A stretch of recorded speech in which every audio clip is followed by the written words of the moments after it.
آپ کی پاکیزہ حال پر، آپ کی عظیم اصحاب پر اور قیامت تک آپ سے محبت کرنے والوں پر اللہ تعالیٰ کی کروڑہ رحمتوں کا نزول ہوتا رہے۔ واجب الاحترام برادران اسلام، انتہائی عزتوں عظمتوں کے لائق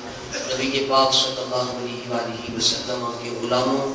اور شمع رسالت کے پروانوں، اللہ تعالیٰ کے فضل و کرم اور نبی دو عالم علیہ الصلوۃ والتسلیم کی نگاہ نبوت کے طفیل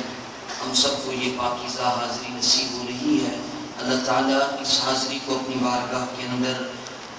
قبول فرمائے اور ریاکاری سے محفوظ فرماتے ہوئے مجھے آپ کو ہم سب کو دنیا اور آخرت کے اندر سرخرو فرمائے۔ سب سے پہلے میں شکریہ ادا کرنا چاہتا ہوں جامع مسجد غوثیہ کی انتظامیہ کے جملہ اراکین کا، ان کے رفقاء کا، ان کے معاونین کا، کہ جنہوں نے یہ خوبصورت پاکیزہ بزم سجانے میں ہماری مدد کی۔ اللہ تعالیٰ ایک ایک سانس کے بدلے تمام حضرات کو اپنی بارگاہ سے اس کا اجر نصیب فرمائے۔ اس کے بعد نبی پاک علیہ الصلوۃ والتسلیم کے جتنے بھی غلام لاہور کے مضافات سے حاضر ہوئے، تشریف لائے سرکار کے مہمان، ان کے قدم اور میرا سر ہے ان کے لیے، اور میں اپنے دل کی اتھاہ گہرائیوں سے دعا گو ہوں کہ جو حضور کے غلام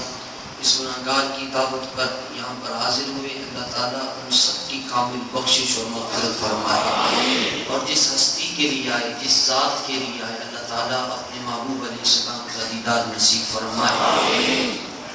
میں انتہائی شکریہ ادا کرتا ہوں آپ تمام حضور کے غلاموں کا کہ آپ حضور کے نام پر بغیر کسی غرض سے، بغیر کسی لالچ کے بر وقت تشریف لائے۔ اللہ تعالیٰ آپ کا آنا اپنی بارگاہ میں قبول فرمائے۔ دعا کریں اللہ اس مختصر سے وقت میں میری زبان پر کلمت الحق جاری فرمائے، اور جو میں کہوں آپ سنیں، پہلے اللہ مجھے اور میرے ساتھ آپ کو بھی اس پر عمل کی توفیق عطا فرمائے۔ ختم نبوت کا جو مسئلہ ہے یہ کوئی فروعی مسئلہ نہیں۔ جس طرح ایک آدمی نماز کے بعد بلند آواز سے ذکر کرتا ہے، دوسرا نہیں کرتا، تو جو نہیں کرتا اس کو غلط نہیں کہتے۔ اسی طرح ایک آدمی رفع یدین کرتا ہے اور دوسرا نہیں کرتا، کوئی بات نہیں، نہ تو رفع یدین نہ کرنے سے ایسا نہیں ہے کہ اگر کسی نے نہ کیا تو اس کی نماز نہیں ہوگی، اور ایسا بھی نہیں ہے کہ جس نے کر لیا اس کی بھی نہیں ہوگی، دونوں کی ہو جائے گی۔ یہ فروعی مسئلہ نہیں ہے جو ختم نبوت، بلکہ یہ اصولی مسئلہ ہے، اسلام کا بنیادی عقیدہ ہے۔ جس طرح اسلام کے آپ 5 ارکان پڑھتے ہیں تو ان 5 ارکانوں میں سے اگر کوئی آدمی کسی ایک رکن کا انکار کر دے، 4 کو مانے اور ایک کا انکار کر دے، تو وہ دائرہ اسلام سے خارج ہو جائے گا۔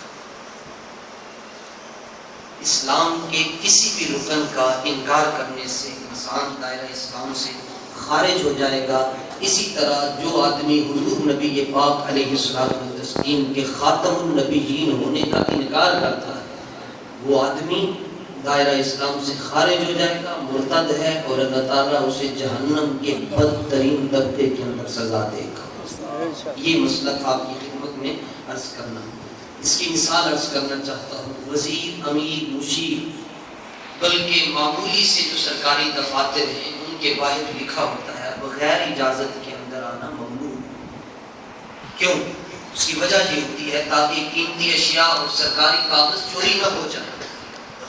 حضرات ذوی الاحتشام، اگر کوئی آدمی بورڈ پڑھ بھی لے اور لکھا ہو کہ اندر آنا ممنوع ہے، اور پھر دیوار پھلانگ کر اندر چلا جائے، تو وہ آدمی قانون کی روح سے اور شرافت کے اعتبار سے چور اور ڈاکو کہلائے گا۔ قانون بھی یہ کہے گا کہ اس نے قانون کو توڑا ہے، یہ چور ہے اور ڈاکو ہے، اور شرافت کی دنیا بھی یہی کہے گی، لہٰذا اس کو چور اور ڈاکو کہا جائے گا۔ اب اس موضوع کی طرف تشریف لائیں۔ نبوت کا محل تیار بھی ہو چکا ہے اور مکمل بھی ہو چکا ہے۔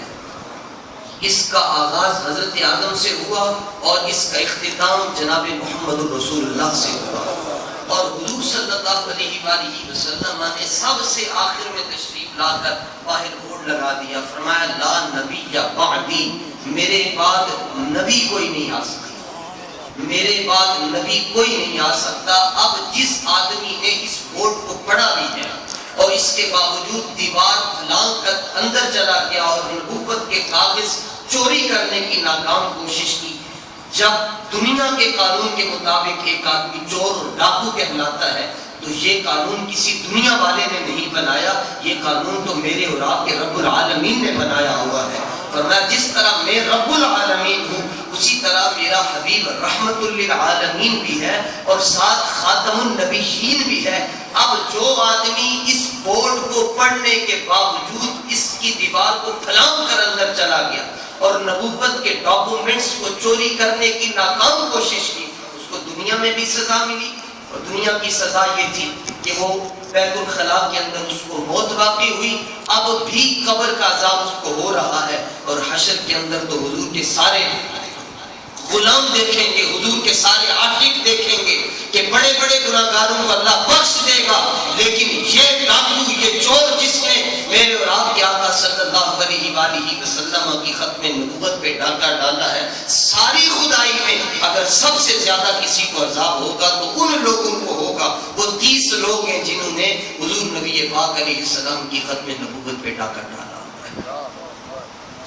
قرآن مجید فرقان حمید کی جو آیت پاک میں نے آپ کے سامنے پڑھنے کا شرف حاصل کیا، سورہ احزاب آیت نمبر 40، فرمایا کہ ما کان محمد ابا احد من رجالکم، کہ محمد تم میں سے کسی مرد کے باپ نہیں۔ حضور کے تقریباً 4 صاحبزادے ہیں، لیکن چاروں کے چاروں بالغ نہیں ہوئے، بلوغت سے قبل ہی ان کا وصال ہو گیا، اور آخر میں حضور نبی پاک علیہ السلام نے ارشاد فرمایا اگر میرا بیٹا ابراہیم زندہ ہوتا تو وہ نبی بنتا، کیوں کہ نبیوں کے بیٹے نبی ہی ہوا کرتے ہیں۔